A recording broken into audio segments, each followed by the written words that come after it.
Olá, queridos alunos, tudo bem com vocês?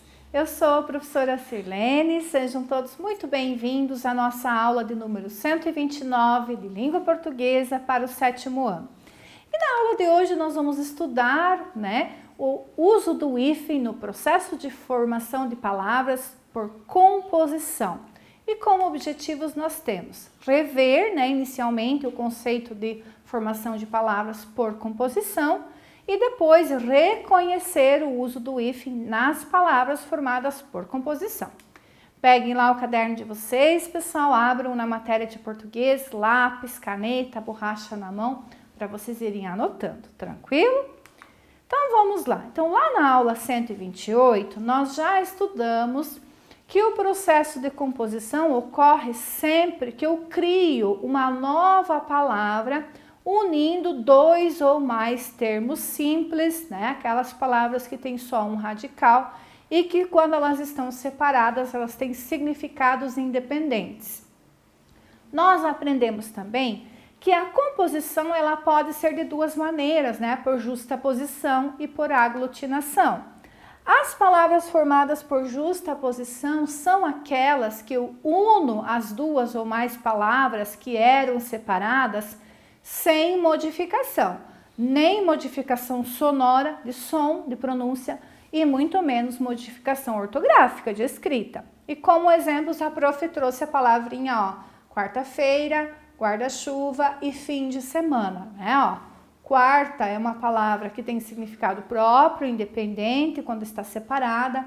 Feira e chuva também.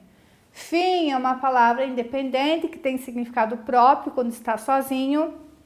E semana também.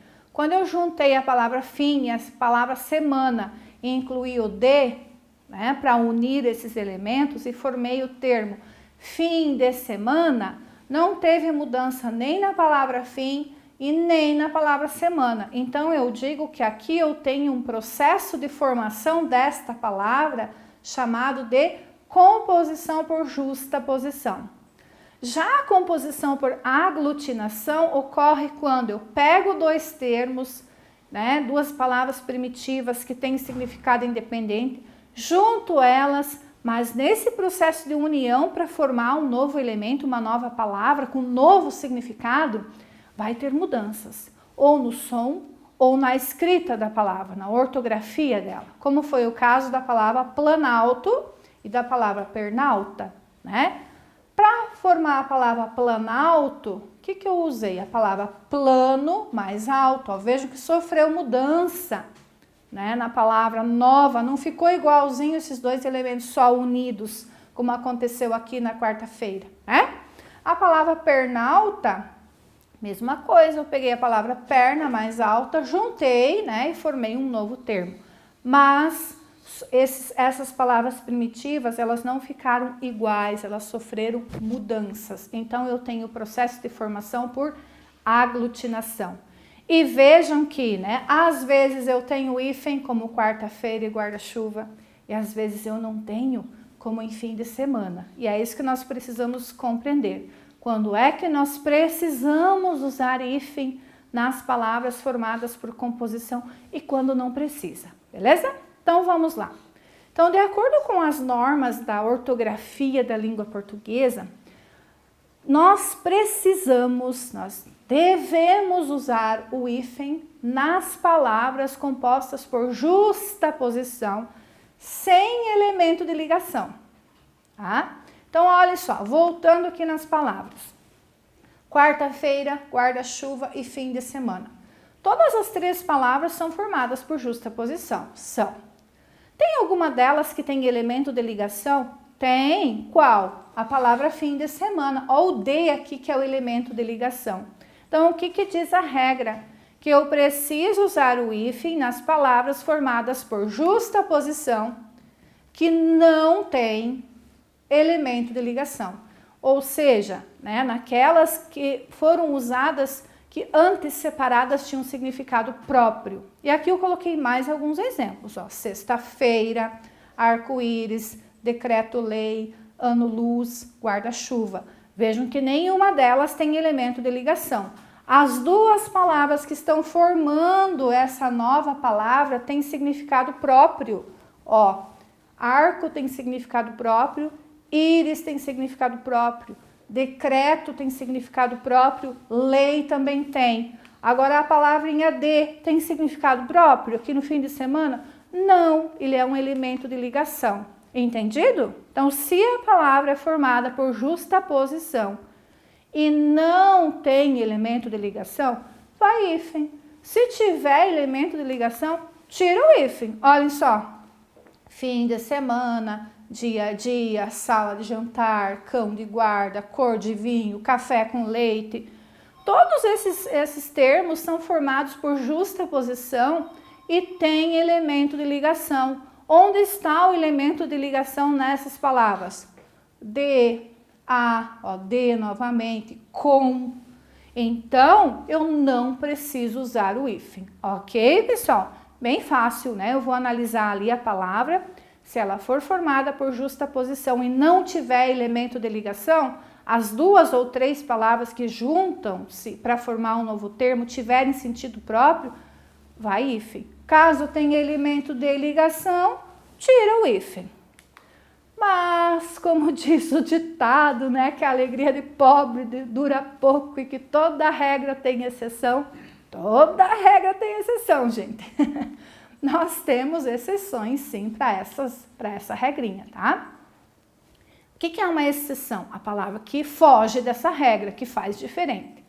E aqui a prof trouxe as palavrinhas que, mesmo que tenham elementos de ligação, usa-se o hífen, que são as palavras que fogem à regra, que são exceções. Quais são? A palavra água de colônia. Então, essas palavrinhas eu peço que vocês anotem no caderno, porque elas não seguem a regra que eu acabei de explicar aqui, ó, do fim de semana. Ó, que tinha o de, o elemento de ligação, e não tinha o hífen. Agora, aqui tem o de e tem o hífen, porque essa é uma palavra que foge à regra, que ela é uma exceção. Então, essas palavrinhas que a prof deixou aqui, mesmo elas tendo elemento de ligação, elas vão ter hífen, tá? Que é água de colônia, arco da velha, cor de rosa, estão vendo? Mais que perfeito ao que, pé de meia, ao Deus dará ao, a queima-roupa, tá? Então anotem elas que essas são exceções da regra, tá bom? Vamos rever o que é que nós estudamos nessa aula? Nessa aula nós relembramos, então, o que é o processo de formação das palavras por composição, por justaposição e por aglutinação. Conhecemos a regrinha de emprego do hífen nesses casos, né? As palavras que não têm elemento de ligação formadas por justaposição vai hífen e as que têm elemento de ligação não vai hífen, com exceção dessas aqui, né? Essas são as ovelhas negras da regra. Essas vai hífen mesmo assim, tá? E para finalizar a aula, a prof vai dizer para vocês o seguinte, que é bom vocês saberem que as palavras formadas pelo processo de composição por aglutinação, aquelas que eu junto duas ou mais palavras e que sofrem mudanças na ortografia ou na escrita, elas não têm hífen, tá? Então, com essas vocês não se preocupam. Só as que são formadas por justaposição. Por aglutinação vai ser sempre tudo junto. Ó, aguardente, planalto, embora, hidrelétrica, cabisbaixo, pernilongo, tudo sem hífen, né? Ó, pernilongo, perna mais longo, sem hífen. Cabeça mais baixo, cabisbaixo. Hidro mais elétrica, hidrelétrica, sem hífen. Em, mais boa, mais hora, embora, né? Então, as formadas por justaposição, eu vou observar a regrinha do hífen. As formadas por aglutinação, não se preocupem com elas, que essas não têm hífen. Beleza? Mais fácil daí, né? Pessoal, nós finalizamos a aula. Se por acaso vocês ficaram com dúvidas ali, né, no uso do hífen no processo por justaposição, revejam a regrinha, são duas regrinhas só, bem facinha, né? Você tem o elemento de ligação lá no meio, sem hífen. Se não tem, com hífen. Cuidado com as exceções lá, tá? E não esqueçam de fazer sempre o exercício que a prof deixa lá sugerido para vocês, ou se não for essa atividade, a professora que está lá com vocês, vai dizer qual é a atividade que vocês farão, tá bom? Obrigada mais uma vez e eu vejo vocês na próxima aula. Até mais. Tchau, tchau.